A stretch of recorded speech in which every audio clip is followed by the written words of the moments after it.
2교시 시작하겠습니다. 중개대상물입니다. 용어정의 중개대상물이 가장 어렵습니다. 왜냐하면 법조문에는 토지라고만 되어 있는데 이게 토지가 출제된 적은 없거든요. 그래서 어렵습니다. 해석상의 문제이기 때문에 총칙 부분만. 자, 토지가 있는데 모든 토지가 다 중개상물 되는 게 아니라 미채굴 광물, 국가 소유, 지자체 소유, 미채굴 광물은 광물 채굴권은 국가의 권능에 해당됩니다. 중개상물 아닙니다. 포락지, 포락지란 떨어질 낙자, 물속으로 떨어져 잠긴 토지, 국가가 손실보상을 하고 사건이 소멸된 토지를 포락지라고 합니다. 무주부동산, 주인 없는 부동산, 이런 것들은 토지이지만 중개상물이 아닙니다. 건축물, 그 밖의 토지의 정착물이 있습니다. 이때 건축물은 민법상 건축물을 의미합니다. 따라서 이동식 세차장 구조물은 건축법상 건축물이지만 민법상 건축물이 아니어서 중개상물이 아니고요. 또 이 건축물은 현존하는 건축물뿐만 아니라 장래에 건축될 예정인 동호수가 특정된 아파트 분양권도 미래의 건축물입니다. 입주권의 경우에는 추첨, 당첨 이런 말 들어가면 중개상물 아니고요. 관리처분 인가받은 입주권은 중개상물입니다. 그 밖의 토지의 정착물은 명인방법을 갖춘 수목의 집단밖에 없습니다. 대통령령으로 정하는 것은 임목, 공장재단, 광업재단 요것밖에 없습니다. 그 외에 자동차, 선박, 항공기, 건설기계, 업건, 항만운송사업재단 이런 것들은 의제부동산이지만 중개상물이 아닙니다. 대통령령의 규정이 없기 때문에 그렇습니다.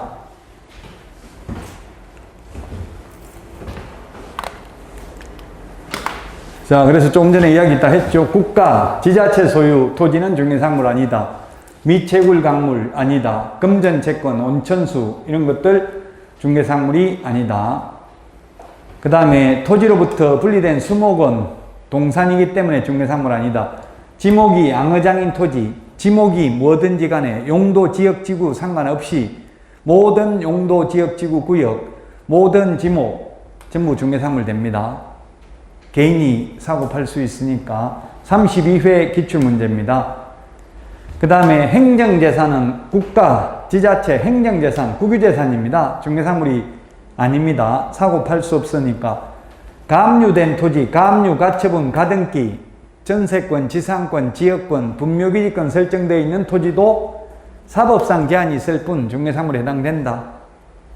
그 다음에 모든 용도, 지역, 지구, 허가구역, 군사기지 및 군사시설 보호구역, 상수원 보호구역, 수변구역, 접도구역, 예난구역, 하천구역 다 중개상물에 해당됩니다. 행위 제한만 될 뿐이고요. 허가구역에서는 허가받으면 됩니다. 또 건축물은 미래의 건축물도 중개상물에 해당된다. 미등기 건물, 무허가 건물도 중개상물이다. 아니다. X. 이주자 택지를 공급받을 수 있는 이른바 대토권 중개상물 아니다. 그 다음에 수분양자, 피분양자 같은 말입니다. 분양받은 사람이 선정된 장차 건축될 아파트, 미래의 건축물로 중개상물에 해당된다. 소위 이동식 세차장 구조물은 건축법상 건축물이지만 민법상 건축물이 아니어서 중개상물이 아니다. 그 밖의 토지의 정착물은 명인방법을 갖춘 수목의 집단밖에 없다. 바위암자, 돌석자, 흑토자, 모래사자, 암석, 토사, 가식의 수목, 중개상물 아니다. 가식의 수목, 동산입니다. 암석, 토사는 토지의 일부분입니다. 동산질권, 권리질권은 부동산이 아니기 때문에 중개상물이 아니다. 권리금, 중개상물 아니다. 20톤 미만 선박, 20톤 이상 선박 모두 중개상물 아니다. 임목은 지금 17회 때 나오고 안 나왔습니다. 15년 동안 시험에 안 나왔다고 임목, 공장재단, 광업재단 중요하지는 않아요. 소유권 보전 등기를 받을 수 있는 수목의 집단은 임목등록원부에 등록된 것의 하나입니다. 임목 소유자는 토지와 분리하여 임목을 양도할 수 있다. 별도의 부동산이기 때문에. 그 다음에 공장재단, 광업재단, 중개상물이다. 자, 문제 보면서 다시 보충하겠습니다. 8페이지 중개대상물이 아닌 것입니다. 아닌 것. 이게 법조문에 미등기 부동산이 이다 아니다 이렇게 사실 규정이 없어요. 해석상 문제니까 조금 어렵긴 한데 미등기 무허가 건물도 중개사물입니다. 예를 들면 단독주택에 옥탑방을 불법으로 허가받지 않고 증축했다고 해서 그 못 팔아먹는 건 아니잖아요. 등기는 안 돼 있을 수 있죠. 무허가 미등기 건물도 중개사물 된다. 모든 용도 지역 지구 구역 다 중개사물에 해당된다. 또 이게 개인 땅이라는 말이 없어서 중개사물 아닌 거 아니냐 이렇게 극단적으로 생각하시면 안 돼요. 아예 개인 땅이 아니면 뭐 허가구역이라는 말 할 필요 없이 중개사물 안 되는 거죠. 허가구역이다 이 말은 거래는 가능한데 허가구역인데 되냐 안 되냐 그게 포인트잖아요. 그래서 모든 용도 지역 지구 구역 다 중개사물 된다. 허가구역이면 허가받으면 되고 나머지 용도 지역 지구 구역은 행위 제한만 될 뿐이다. 물론 모든 이런 용도 지역 지구 구역이 많으면 많을수록 땅값은 올라가겠어요? 내려가겠어요?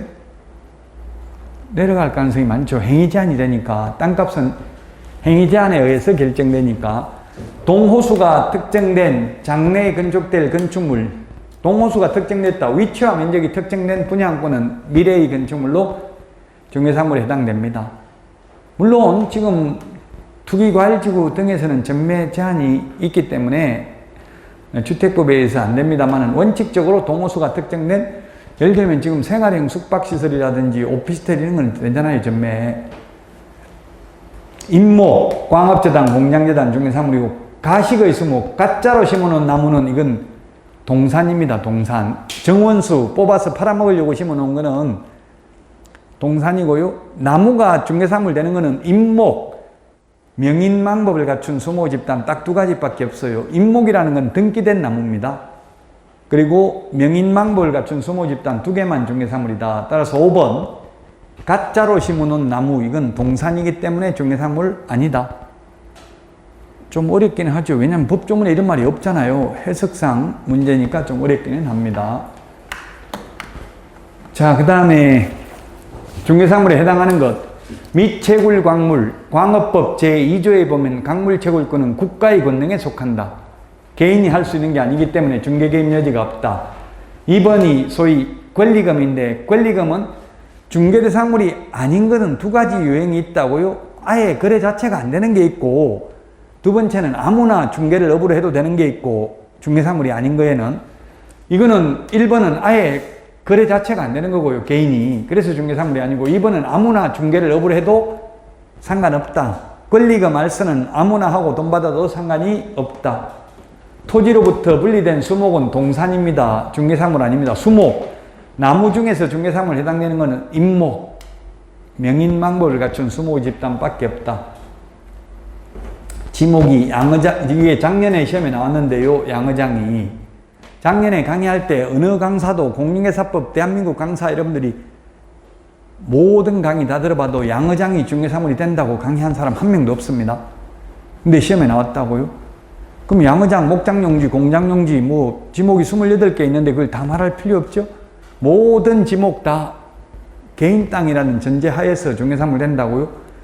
모든 용도, 지역, 지구, 구역 350개 정도 됩니다. 모든 용도, 지역, 지구, 구역, 도시지역, 관리지역, 농림지역, 자연환경보전지역 전부 다 중개대상물 됩니다. 그래서 4번이 정답입니다. 개인이 사고 팔 수 있기 때문에 중개사물 된다. 5번 이게 소위 이른바 대토권입니다. 대토권. 이거 어디에 나오냐면 공익사업을 위한 토지 취득 및 보상에 관한 법률에 대토권이 나옵니다. 현금 보상 대신에 토지로 받는 권리가 대토권이죠. 이주자 택지를 공급받을 수 있는 지위인데 이 이주자 택지도 사실 이택 아마 인터넷에 이택이라고 치보면 나와요. 이택. 이주자 택지 줄여서 이택. 이것도 중개사물이 될 수 있는 시점이 있기는 합니다. 위치와 면적이 특정되고 나면 거래 가능할 수도 있어요. 근데 지금 위치와 면적이 특정되기 전에를 이른바 대토권이라고 합니다. 그래서 이거는 중개사물 아니다. 거래 자체가 안 됩니다. 위치와 면적이 특정되기 전에는.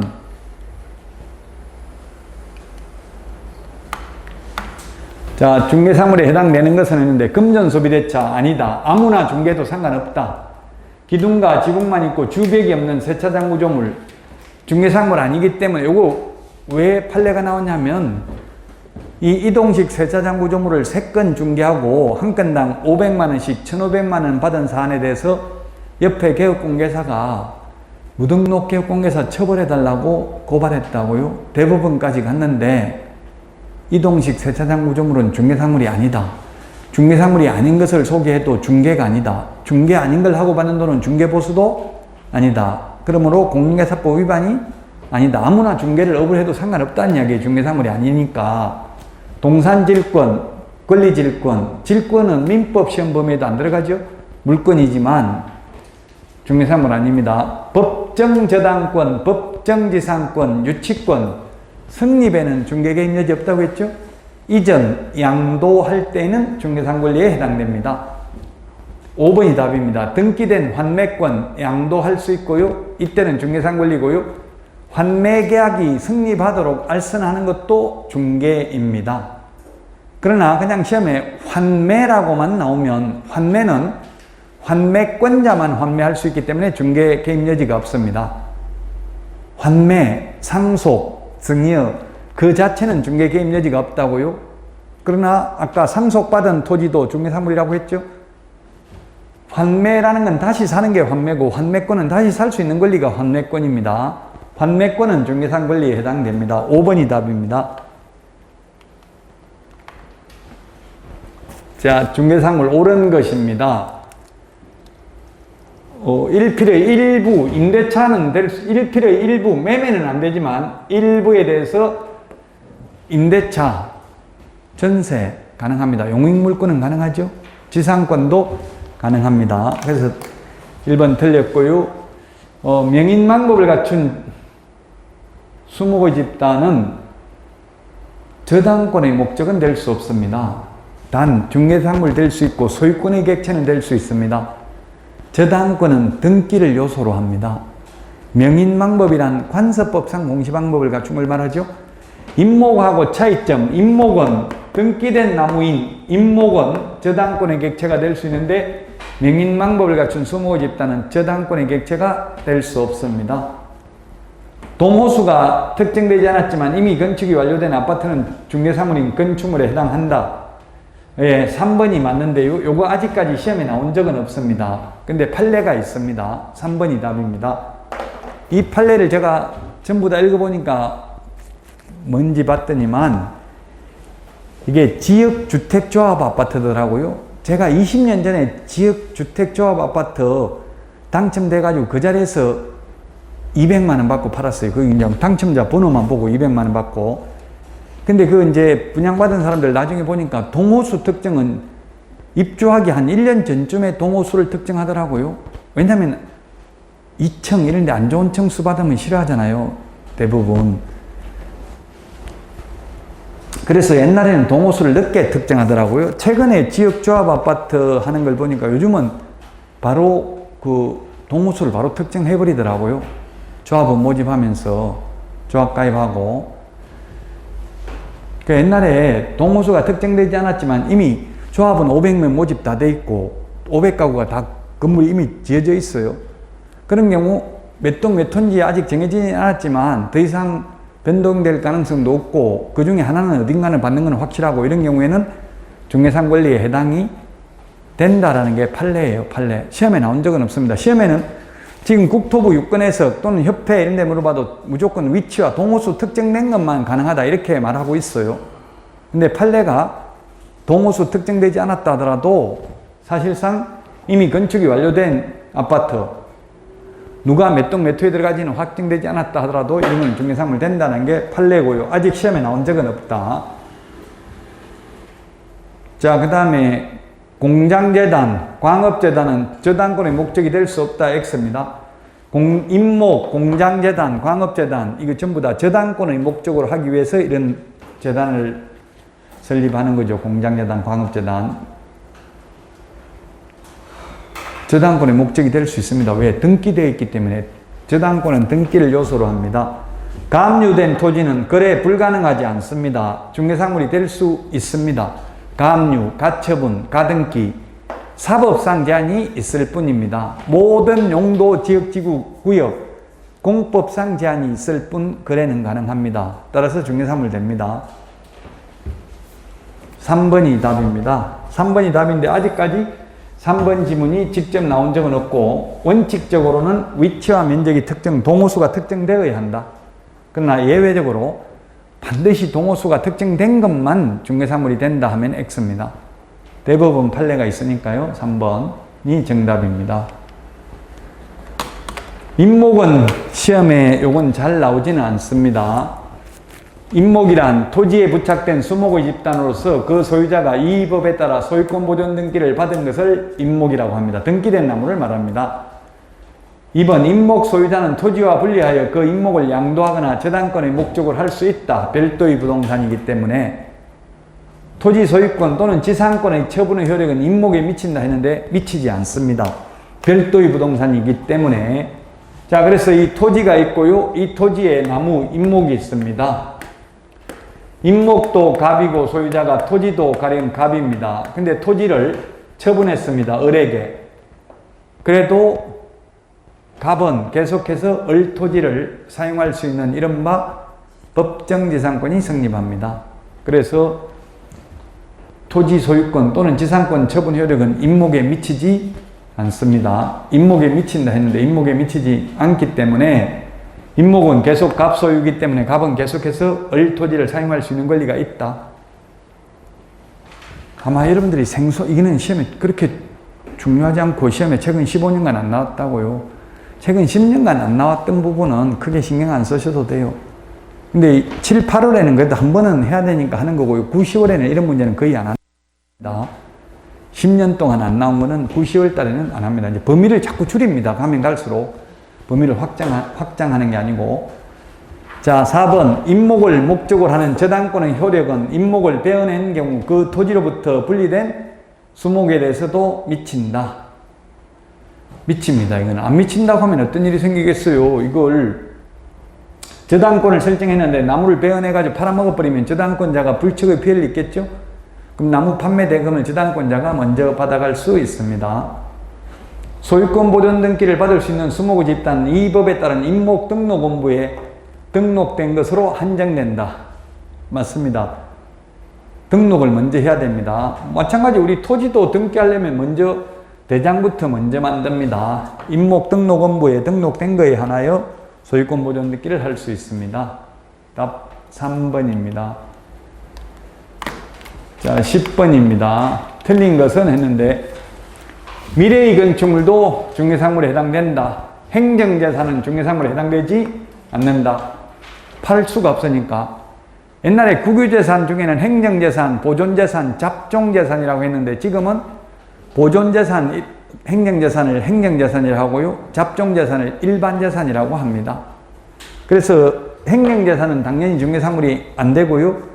일반재산은 원칙적으로 매각, 현물출자, 대보의 대상이 됩니다. 다만 공개 입찰 방식으로 매각을 해야 되므로 원칙적으로 중개사물 되지 않지만 2번 이상 유찰된 경우에는 수의계약을 체결하거나 개업 공개사에게 중개보수를 지급할 수 있다. 이런 말이 공유재산 및 물품관리법 시행령 43조에 규정되어 있습니다. 그래서 일반재산은 예외적으로 중개사물이 될 수 있습니다. 역시 시험에 잘 나오진 않습니다. 아마 여러분들 일반재산 이런 말 별로 많이 안 들어봤잖아요. 많이 안 들어본 거는 시험에 잘 안 나온다고 보시면 됩니다. 임목, 중개사물에 해당된다. 대토권, 중개사물에 해당하지 않는다. 그 밖의 권리는 저당권 포함되지 않는다. 포함되죠? 저당권 포함됩니다. 저당권 등 담보물권, 환매권, 유치권, 법정이상권, 법정저당권, 지상권, 지역권, 전세권 다 해당됩니다. 5번이 답이 되겠습니다. 5번. 해당되지 않는다 해서 5번. 5번이 정답이 되겠습니다. 12페이지 10번이었고요. 12페이지 11번입니다.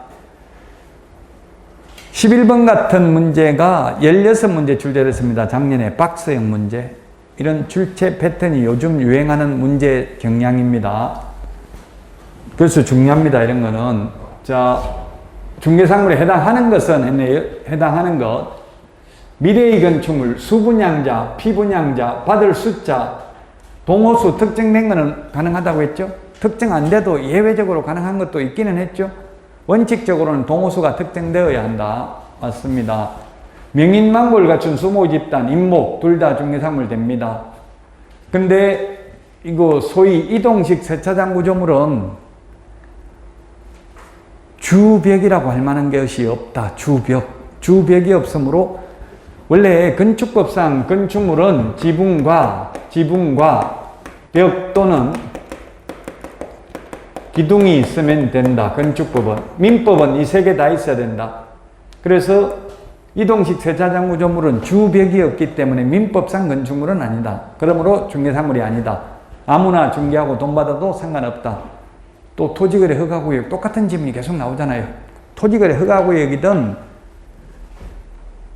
자연환경보전지역이든 상수원보호구역이든 개발제한구역이든 모든 용도, 지역, 지구, 구역 다 중개상물 된다. 답 4번입니다. 그래서 4번. 디귿 하나만 중개상물 아니네요. 나머지 다 중개상물 해당됩니다. 4번이 정답입니다.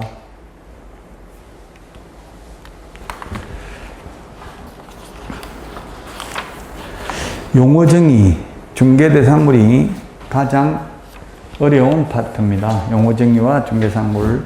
시험에는 한 문제씩 출제되고요. 해마다 이신청이 되는데 약간 애매한 부분도 있기는 합니다.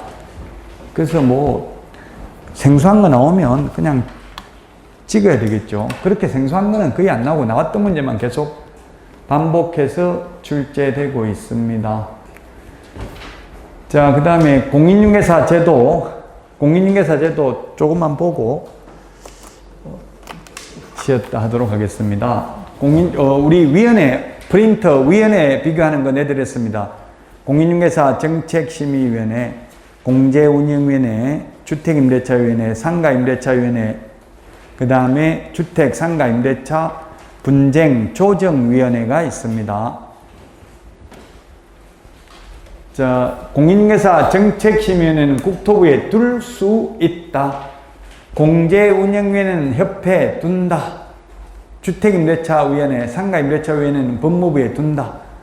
주택, 상가임대차 분쟁조정위원회는 대한법률구조공단 지부, 한국토지주택공사, 한국부동산원은 지사에 둔다. 시도에는 둘 수 있다.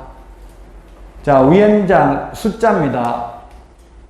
공인중개사 정책심의위원회는 위원장 1명 포함하여 7명 이상 11명 이내, 공제운영위원회는 19명 이내, 주택임대차위원회 위원은 위원장 1명 포함하여 9명 이상 15명 이하입니다. 상가임대차위원회 위원은 10명 이상 15명 이하입니다. 주택상가임대차 분쟁조정위원회 위원은 5명 이상 30명 이하입니다. 위원장은 국토부 장관이 아니라 제1차관입니다. 차관. 위원은 국토부 장관이 임명하거나 위촉합니다. 국토부 장관 밑줄 치십시오. 위원장이 임명 위촉하는 게 아니라 국토부 장관이 임명 위촉합니다. 위원장 국토부 제1차관입니다. 차관. 자, 심의사항. 요거 시험에 많이 출제됩니다. 정책심의위원회가 가장 중요합니다. 요약지 18페이지에 있는데요. 뭘 하냐? 4가지 심의역이랍니다. 공인중개사 자격 취득에 관한 사항을 심의역이라는데 요건 시도의사가 따라야 됩니다. 요거 하나만. 시험에 중개보수 변경에 관한 사항을 심의한 경우 따라야 된다. X로 출제됐습니다. 부동산 중개업 육성에 관한 사항. 3번 중개보수 변경에 관한 사항. 손해배상 책임 보장에 관한 사항. 이 4가지 사항을 심의하는데 자격 취득에 관한 사항 따라야 된다. 즉 자격시험은 서울, 경기도 문제 난이도가 다르면 안 된다고요. 그러나 중개보수는 서울하고 경기도하고 시도 조례로 정하기 때문에 달라도 됩니다. 보수 변경에 관한 사항을 따라야 된다. X로 출제됐다고요. 임기입니다. 공무원을 제외한 위원회 임기는 2년으로 하되 위원회의 사임 등으로 새로 위촉된 위원회 임기는 전임위원 임기의 남은 기간으로 합니다. 연임 제한은 없습니다. 연임 제한은 없다. 공인중개사 정책심의위원회와 분쟁조정위원회는 연임 제한이 없습니다. 나머지는 1회에 하나여 연임할 수 있습니다. 나머지 위원회는. 자, 그 다음에 정책심의위원회의 제척, 기피, 회피 등입니다. 제척이라는 것은 그 회의에 빠져야 된다, 배제되어야 한다는 사유입니다. 그 안건 당사자와 정책심의위원회 위원이 이해관계에 있으면 그 회의에서 빠져야 됩니다. 그래서 위원 또는 그 배우자나 배우자이 어떤 사람이 해당 안건 당사자가 되거나 안건 당사자와 공동권리자 또는 공동의무자인 경우 배우자이 어떤 사람, 전 배우자 이혼했는데 사랑해요 안 해요? 사랑할 수도 있다. 위장이혼한 사람도 있다고요. 간혹 재산 같은 거 빼돌리려고. 그래서 전 배우자라도 제척사유다. 친족이거나 친족이었던 경우 시험에 이게 출제됐죠. 정언, 진술, 자문, 조사, 연구, 용역 또는 감정을 한 경우 용역비 서비스 제공하면 돈 받고요. 감정료 받습니다. 자문료 이런 거 받기 때문에 돈 받았기 때문에 이해관계 있기 때문에 회의에 참석하면 안 된다. 대리인이거나 대리인이었던 경우 법률 대리인, 변호사잖아요. 돈 받고 법률 대리인이죠. 민사사건은 대리인이라고 하잖아요. 변호인은 형사사건에서만 변호인이라고 하죠. 가사사건이나 민사사건에서는 법률 대리인이라고 하잖아요. 그 법률 대리하면 돈 받고 한다고요. 그래서 회의에 참석하면 안 된다. 그리고 당사자는 심의위원회에 기피 신청을 할 수 있다. 심의위원회는 의결로서 이를 결정하고 기피 신청 대상인 위원은 그 의결에 참여하지 못한다. 재판부 기피 신청처럼 안건 당사자가 정책심의위원회 위원을 회의에서 빼달라고 신청하는 걸 기피 신청이라고 합니다. 자, 제척 사유에 해당되면 심의 의결에서 회피해야 된다. 만약에 전 배우자이었던 사람이 안건 당사자로 왔는데 전 배우자는 모를 수 있잖아요. 그래서 제척을 안 시키면 스스로 회의에 빠지겠다고 회피해야 됩니다. 회피 안 하면 국토부 장관은 제척 사유에 해당됨에도 회피하지 않는 경우 그 위원을 해촉할 수 있습니다. 위원장은 심의위원회 회의를 소집하고 그 의장이 되고요. 위원장이 부득이한 사유로 직무를 수행할 수 없을 때에는 위원장이 미리 지명한 위원이 직무를 대행합니다. 부위원장이 직무 대행한다. X. 공인중개사 정책심의위원회는 부위원장이 없습니다. 공제운영위원회의 경우 부위원장이 있습니다. 위원장이 미리 지명한 위원이 직무를 대행합니다. 작년에는 호선된 자가 직무를 대행한다. 호선된 자가 직무 대행하는 게 아니라 위원장이 미리 지명한 위원이 그 직무를 대행합니다. 심의위원회의 운영입니다. 위원장은 심의위원회 회의를 소집하고 그 의장이 되는 거 당연하고요. 재직위원 과반수 출석, 개의하고 출석위원 과반수 찬성으로 의결한다.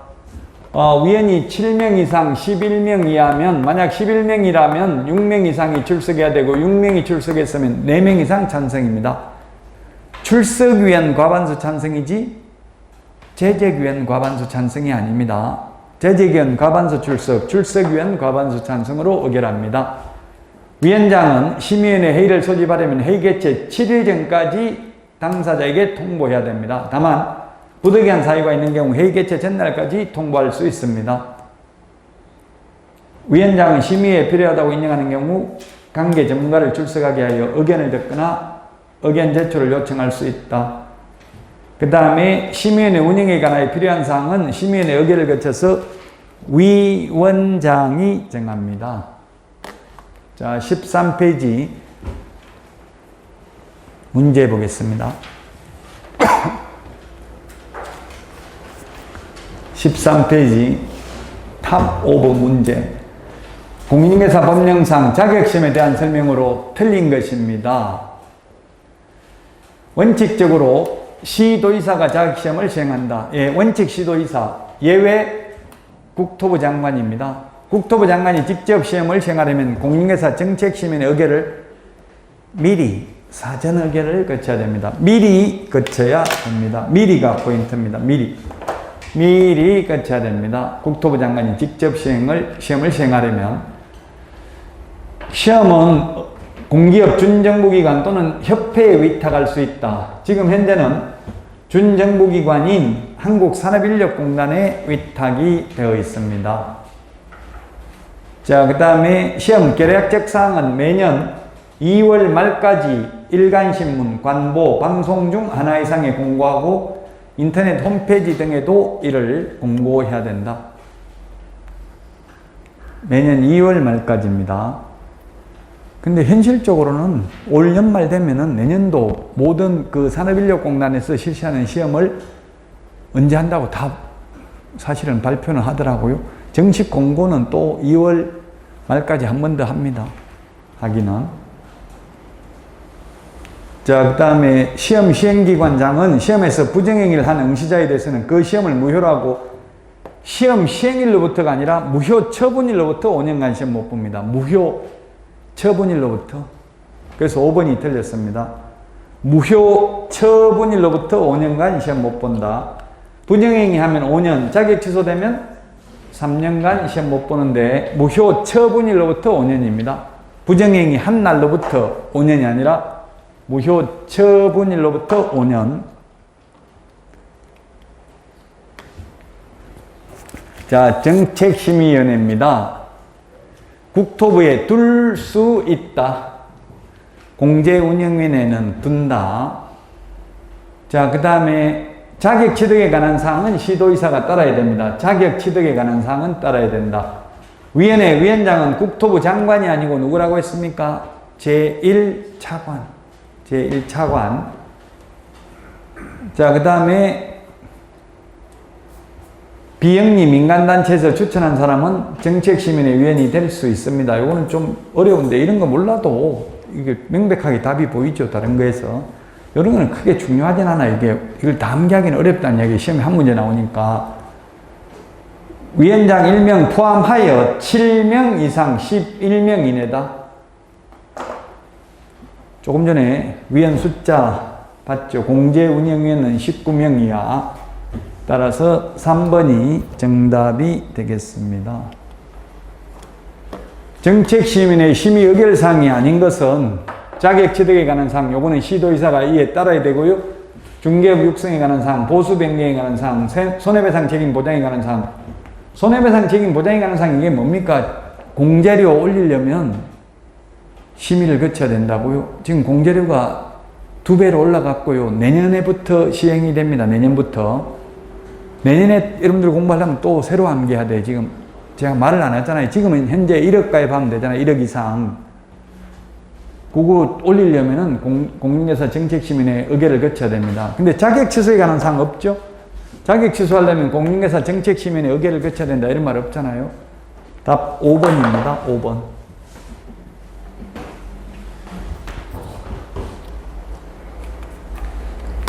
정책심의위원회에 대해서 틀린 것입니다.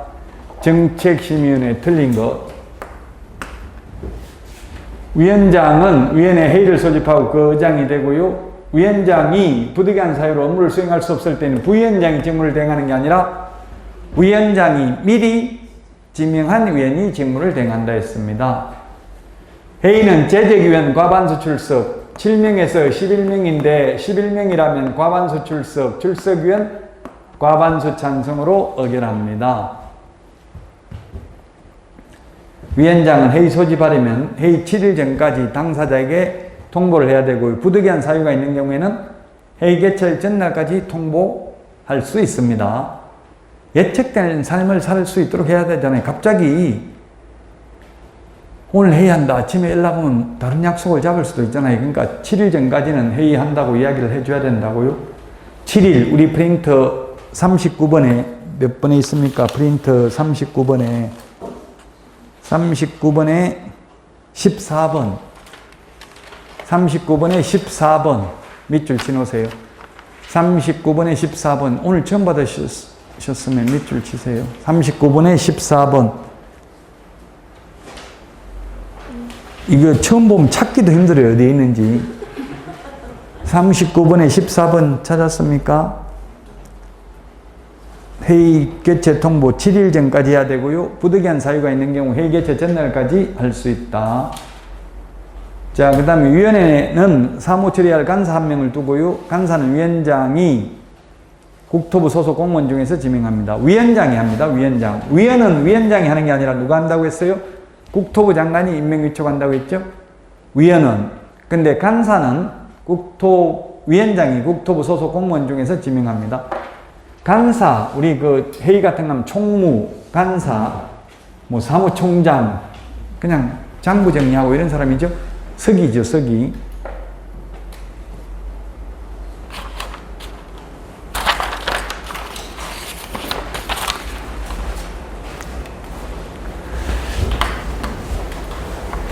자, 여기까지 하고 쉬었다가, 시험 기간부터는 쉬었다가 하도록 하겠습니다.